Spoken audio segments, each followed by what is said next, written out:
Hello friends, मी Goraksh economic सायन्सच्या माध्यमातून आपल्याशी संवाद साधतोय। STI मुख्य परीक्षा जी आता प्रिलिम्स झालेली आहे आणि खूप मुलांचं असं मत आहे कट ऑफ हाय जाऊ शकतो, पण एनिवेज मागच्या वेळी 600 जागा होत्या, तर यावेळी 100च्या आसपास जागांसाठी तुम्हाला ही तयारी करायची आहे। तर मग STI मेन्ससाठी जे सिलेबस आहे तो काय सिलेबस असणार आहे त्याची आपण या ठिकाणी डिस्कशन करणार आहोत। मागच्या वर्षी आपण मुख्य परीक्षेची टेस्ट सिरीज राबवली होती, ज्याचा रिस्पॉन्स खूप छान होता आणि ज्याचे रिझल्ट्स पण आपल्याला खूप चांगले मिळाले होते। आगामी काही काळामध्ये काय करता येईल का, 1-2 दिवसामध्ये मी त्याचं शेड्यूल पण तुम्हाला टाकणारच आहे। तत्पूर्वी STI मुख्य परीक्षेसाठी नेमकं काय अपेक्षित आहे, कसा अभ्यास करणं अपेक्षित आहे, त्याच्यावर आता आपण बोलतोय। पहिला टॉपिक जो दिलेला आहे नियोजन, जे प्लॅनिंगची जी प्रोसेस आहे ती प्रक्रिया काय आहे, प्लॅनिंगचे प्रकार काय आहेत, या बाबी आपल्याला याच्यामध्ये दिलेल्या आहेत। त्यानंतर भारताच्या पहिल्या ते 10व्या पंचवार्षिक योजनेपर्यंतचा आढावा खूप स्पेसिफिक बोललेलं आहे, that first to 10th 5 year plan, म्हणजे जे 10 पंचवार्षिक योजना आहे त्याचा आढावा घ्यायचा आहे। आता आढावा घ्यायचा म्हणजे नेमकं काय त्याच्यामध्ये करायचं आहे, तर पंचवार्षिक योजनांचा कालावधी, त्याच्यानंतर जे टार्गेटेड ग्रोथ रेट होती, म्हणजे लक्षित जे काही लक्ष ठेवलं होतं GDPचं वाढीचं, जे आर्थिक वृद्धीचं जे लक्ष होतं तर ते किती होतं, साध्य किती झालं ते पण आपल्याला पाहायचं आहे, त्याचं मूल्यांकन आपल्याला बघायचं आहे।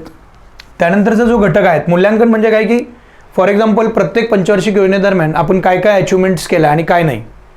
सामाजिक आणि आर्थिक विकासाची निर्देशक फलक, आता हे डायरेक्ट बोललेलं आहे, म्हणजे डायरेक्ट सिलेबसमध्ये यावर्षीची मुख्य परीक्षा जर तुम्ही पाहिली त्यात प्रश्न डायरेक्टली विचारलेला आहे की इकॉनॉमिक इंडिकेटर्स कोणकोणते आहेत, सोशल इंडिकेटर्स कोणकोणते आहेत, म्हणजे आर्थिक घटक कोणते, विकासाचे घटक कोणते आहेत, दर्शक कोणते किंवा फलक कोणते, राज्य आणि स्थानिक पातळीवरील नियोजन काय आहे। हे 3 टाईपचं नियोजन आपल्याला दिसून येतं। सेंट्रल लेवलचं नियोजन आहे, स्टेट लेवलचं नियोजन आहे आणि स्थानिक पातळीवरचं नियोजन आहे। त्यानंतरचा जो घटक आहे तो म्हणजे विकेंद्रीकरण, डिसेंट्रलायझेशन। विकेंद्रीकरण म्हणजे 73वी आणि 74वी जी घटना दुरुस्ती आहे ते याचाही आपल्याला अभ्यास याच्यामध्ये करायचा आहे। स्पेसिफिक मेन्शन आहेत। एक गोष्ट मुख्य परीक्षेच्या बाबतीत नेहमी लक्षात ठेवा, जे सिलेबसमध्ये उल्लेख ज्या गोष्टीचा केलेला आहे त्याचा आपल्याला अभ्यास करायचा आहे, त्याच्यावर लक्ष द्यायचं, त्याच्या बाहेरचे प्रश्न परीक्षेत येत नाहीत। भारतीय अर्थव्यवस्था आणि क्षेत्रीय विकासाचा कल व सेवा क्षेत्राची रूपरेषा, जे 3 सेक्टर्स आहेत, प्राथमिक क्षेत्र आहे, द्वितीय क्षेत्र आहे, तृतीय क्षेत्र आहे, या 3 क्षेत्रांचं जे विश्लेषण आहेत मग त्याचं कंपॅरेटिव्ह ॲनालिसिस आपल्याला बघायचं आहे। 50-51च्या दरम्यान या 3 क्षेत्रांमध्ये कशा पद्धतीने GDPमध्ये यांचा वाटा होता आणि 90-91 मध्ये तो वाटा कसा होता आणि अगदी अलीकडे 2017-18 मध्ये तो वाटा कसा होता, असं तुलनात्मक परीक्षण आपल्याला त्याच्यामध्ये करायचं आहे। भारतीय अर्थव्यवस्थेच्या समोरील आव्हाने कोणकोणती आहेत, व्हॉट आर द चॅलेंजेस।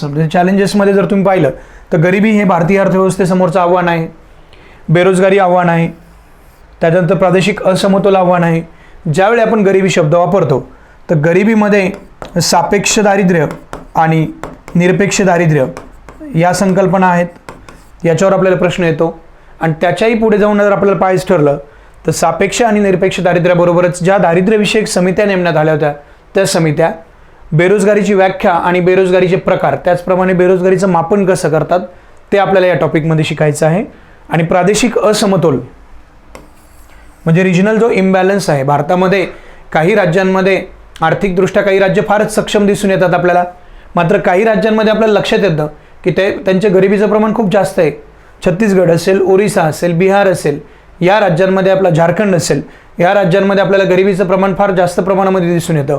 त्याच तुलनेमध्ये तुम्ही तामिळनाडू, महाराष्ट्रासारख्या राज्यांचा विचार केला तर या ठिकाणी तुलनात्मकदृष्ट्या गरिबीचं प्रमाण आपल्याला कमी दिसून येतं, त्याला आपण प्रादेशिक असमतोल म्हणतो। तो टॉपिक आपल्याला बघायचा आहे। तर एकूणच हा सगळा जो भाग आहे, हा पहिला जो नियोजन हा टॉपिक आहे आपला STI मुख्य परीक्षेचा, तर त्याच्या सिलेबसमध्ये आपल्याला दिसून येतो। त्यानंतर दुसरा टॉपिक आपल्याला बघता येईल, मग दुसऱ्या टॉपिकमध्ये काय आहे, तर दुसऱ्या टॉपिकमध्ये शहरी आणि ग्रामीण पायाभूत सुविधांचा विकास। दिस इज क्वाईट इंटरेस्टिंग। आता याच्यामध्ये काय काय म्हटलं की पायाभूत सुविधा, पहिले तुम्हाला पायाभूत सुविधेचा अर्थ कळायला पाहिजे, मग शहरातल्या पायाभूत सुविधा कोणत्या आहेत ते कळायला पाहिजे आणि ग्रामीणमधल्या पायाभूत सुविधा कोणत्या आहेत ते लक्षात आलं पाहिजे। पायाभूत सुविधांची काय गरज आणि महत्त्व काय आहे, सामाजिक आणि आर्थिक पायाभूत सुविधांचा विकास आणि वाढ, जसे ऊर्जा, पाणी पुरवठा, मलनिस्सारण, गृह, परिवहन, परिवहनामध्ये 3 गोष्टी, रस्ते, बंदर आहे, या गोष्टी आहेत। दळणवळणाचा ज्यावेळेस आपण विचार करतो, पोस्ट, तार, दूरसंचार, direct as it is question जे मेन्शन केलेलं आहे त्याच्यावर येतात, त्यावर बेसिक आपल्याला विचारलं जातं. अगदी रेडिओ FM ची सुरुवात, आकाशवाणीची सुरुवात कधी झाली, टेलिव्हिजन असेल, इंटरनेट असेल, त्यातल्या ज्या बेसिक गोष्टी आहे, दूरदर्शन असेल, दूरदर्शनचं ब्रीदवाक्य काय आहे, या टाईपचाही प्रश्न आपल्याला STIच्या मुख्य परीक्षेमध्ये दिसून येतो. त्यानंतर इंटरनेट क्रायसिस नावाचा प्रकार आहे. म्हणजे काय होतं इंटरनेट क्रायसिस म्हणजे भारतात इन्फ्रास्ट्रक्चरचे प्रश्न काय आणि त्या संबंधीचं धोरण आणि त्यावरील पर्याय काय, म्हणजे पायाभूत सुविधांच्या बाबतीमध्ये काय आपण काय काय गोष्टी केलेल्या आहे. फॉर एक्झाम्पल आपण नॅशनल इन्फ्रास्ट्रक्चर इन्व्हेस्टमेंट फंड या प्रकारची एक राष्ट्रीय पायाभूत गुंतवणूक निधी नावाचा निधी पण सुरू केलेला आहे. या सगळ्या गोष्टी आपल्याला या दुसऱ्या टॉपिकमध्ये पाहायला मिळतील. खाजगी आणि सार्वजनिक क्षेत्रातील भागीदारी PPP मॉडेल.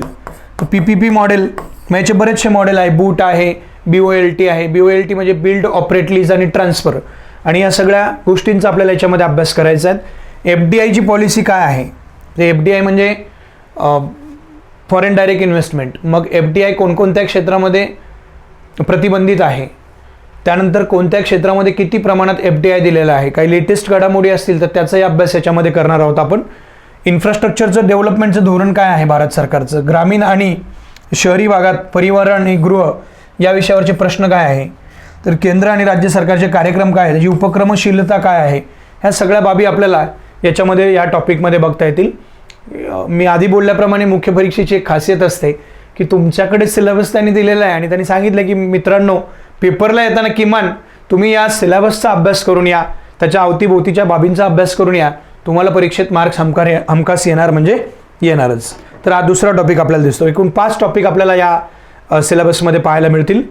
तिसरा टॉपिक जो आपल्याला पाहायचा आहे तो म्हणजे आर्थिक सुधारणा आणि कायदे. आता याच्यामध्ये बघा काय म्हटलं की इकॉनॉमिक रिफॉर्म्स आणि ॲक्ट्स.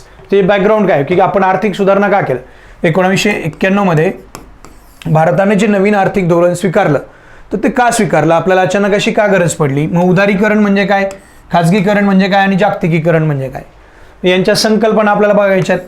कन्सेप्ट्स, त्याचा अर्थ पाहायचा आहे, नेमका व्यापक अर्थ काय होतो. जागतिकीकरणाच्या बाबतीत जर आपण बोलायचं ठरलं तर आत्ता नुकतीच G20ची मीटिंग आहे, त्यामध्ये तर आपलं वसुदैव कुटुंबकम हे आपण मोठं ठेवलेलं आहे, म्हणजे ब्रीदवाक्य आपलं, आपल्याकडं अध्यक्षपद त्याचं आहे. मग त्या अनुषंगाने जागतिकीकरण म्हणजे नेमकं काय, ही संकल्पना काय आहे, त्याचा अर्थ काय, ही व्याप्ती काय. त्याचप्रमाणे या तिन्ही गोष्टींना उदारीकरण, खाजगीकरण आणि जागतिकीकरण ह्या तिन्ही गोष्टी 91 साली जरी आपण स्वीकारल्या तरी त्याच्या काही मर्यादा पण आहेत, ड्रॉबॅक्स पण आहेत, काही दोष पण आहेत, किंवा काही सगळ्याच गोष्टींमध्ये ते सक्सेसफुल होऊ शकलेलं नाही आहे. केंद्र आणि राज्य स्तरावरील काही आर्थिक सुधारणा आपल्याला पाहायच्या आहेत त्याच्यामध्ये.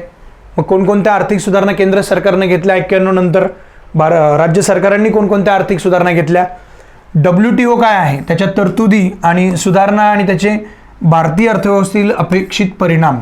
सो WTO आणि इंडिया बेसिकली हे आपल्याला त्याच्यामध्ये बघायचं आहे. भारत गॅटचा पण पूर्वी सदस्य होता. WTOचं पूर्वीचं नाव गॅट होतं, नंतर त्याची रचना किंवा त्याची स्थापना, त्याचं रूपांतर WTO मध्ये झालं. आणि मग WTO मध्ये काय काय अभिप्रेत आहे, त्याचे प्रश्न काय, त्यातल्या समस्या काय, मग या सगळ्यांशी संबंधित GSTचं काय, GSTवर नेहमी प्रश्न येतो परीक्षेमध्ये की कशा प्रकारची टॅक्स प्रणाली आहे हे आपल्याला पाहायला मिळेल.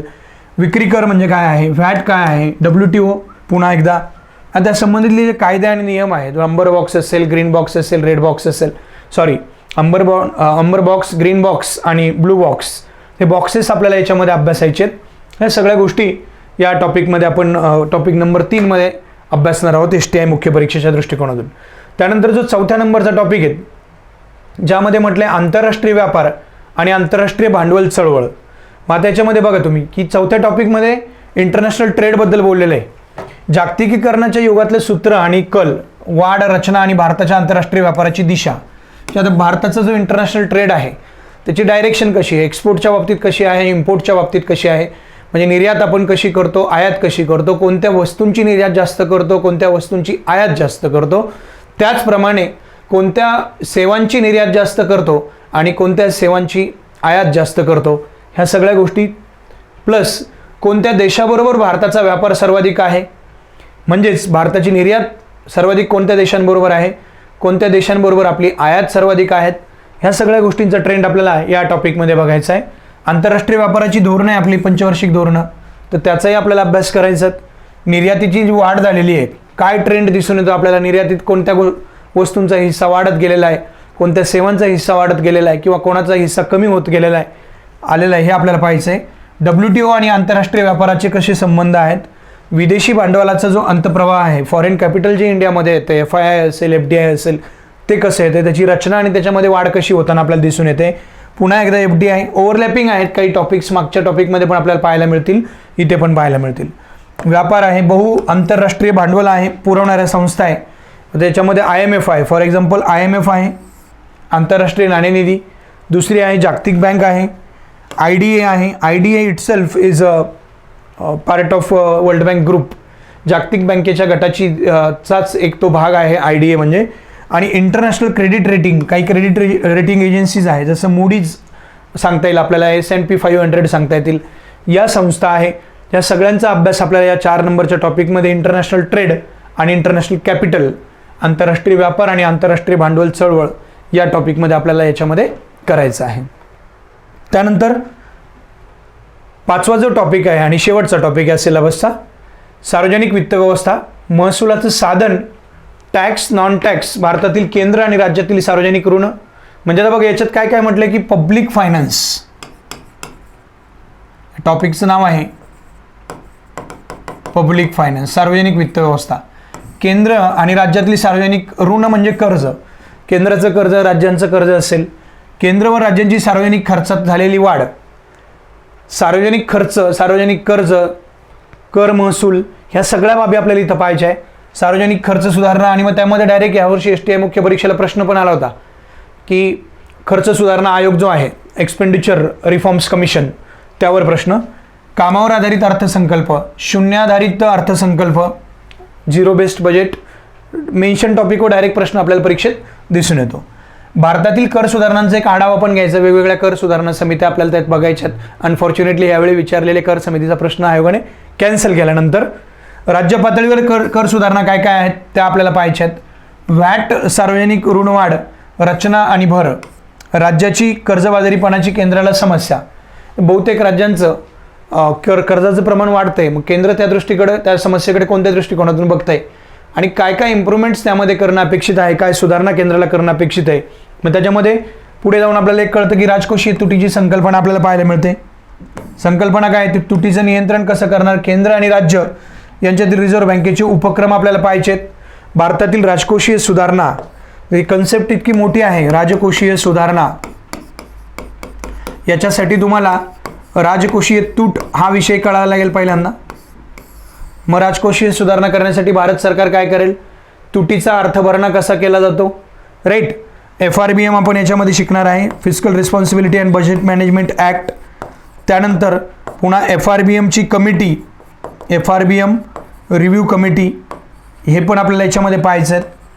थोडक्यात काय, एक सिलेबस जरी 5 पॉईंट वाटत असेल तरी थोडासा व्यापक स्वरूपाचा सिलेबस आपल्याला याच्यामध्ये थोड्या प्रमाणामध्ये दिसून येतो. असे 5 टॉपिक आपल्याला STIच्या मुख्य परीक्षेच्या या अभ्यासक्रमामध्ये आहेत. आता अभ्यास करत असताना कशा प्रकारचा अप्रोच आपल्याला याच्यामध्ये घ्यायचा आहे आणि आपण काय करणार आहोत, अजून STIच्या मुख्य परीक्षेची तारीख डिक्लेअर करण्यात आलेली नाही आहे, पण मी गोरक्ष इकॉनॉमिक्स IASच्या माध्यमातून तुम्हाला यूट्यूबला काही फ्री व्हिडिओज पण याच्या माध्यमातून मी पुरवणार आहेत. त्याचप्रमाणे इकॉनॉमिक्स IASचं आपलं प्ले स्टोअरला ॲप पण आहे, तर आपण ऑनलाईन कोर्स पण याचा लॉन्च करत आहोत. मोस्टली आपण टेस्ट सिरीजचाही विचार त्याच्यामध्ये करत आहोत, किंवा टेस्ट सिरीज आणि कोर्स असं कॉम्बो आपण याच्यामध्ये घेणार आहोत. म्हणजे प्रामुख्याने कोर्स असेल साधारणतः, आपला विचार आहे याच्यामध्ये 30 to 40 आवर्सचा कोर्स असेल हा, प्लस 5 टेस्ट. याच्यामध्ये 3 टेस्ट ह्या कॉम्प्रिहेन्सिव्ह आणि 2 टेस्ट ह्या 3 टेस्ट सेक्शनल आणि 2 टेस्ट ह्या फुल लेंथ ठेवायचा माझा विचार आहे. त्याचं कारण असं आहे, आत्तापर्यंत आपण अभ्यास खूप करतो, खूप वाचतो, खूप गोष्टी करतो, पण त्याच्यामध्ये परीक्षेमध्ये त्याचं रूपांतर परिवर्तित होत नाही. मग त्या अनुषंगाने मी याच्यावर विचार करतोय. अजून 1 ते 2 दिवसामध्ये मी एक व्हिडिओ टाकेल ज्याच्यामध्ये आपलं बॅचचं शेड्यूल पण मी मेन्शन करणार आहे. पण मी तुम्हाला सांगतो मित्रांनो, STI मुख्य परीक्षेमध्ये जर तुम्हाला यश मिळवायचं असेल तर सिलेबस पहिला महत्त्वाचा मुद्दा, काय काय गोष्टी आवश्यक आहे, सक्सेसचा जो रोड आहे तो कुठं आणि कसा जातो, तर सक्सेसचा रोड जातो सिलेबसच्या वाटेनं. या वाटेमध्ये तुम्हाला PYQs मिळतात, ठीक आहे. आणि तिसरी गोष्ट selected reference books.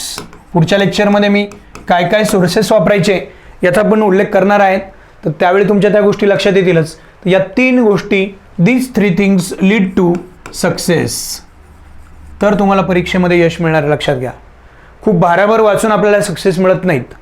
We need to be focused. आयोगाने कशा प्रकारचे प्रश्न परीक्षेमध्ये विचारलेत त्या अनुषंगाने जेव्हा आपण तयारी करू त्यावेळी आपल्याला यश मिळवणं शक्य होईल. विद्यार्थी मित्रांनो, जर तुम्हाला हा व्हिडिओ आवडला असेल तर हा व्हिडिओ लाईक करा, सबस्क्राईब करा चॅनलला आणि तुमच्या मित्रांना शेअर करा जे आता STIच्या परीक्षेची तयारी करतात, मुख्य परीक्षेची. त्यांच्यापर्यंत हा व्हिडिओ घेऊन जा.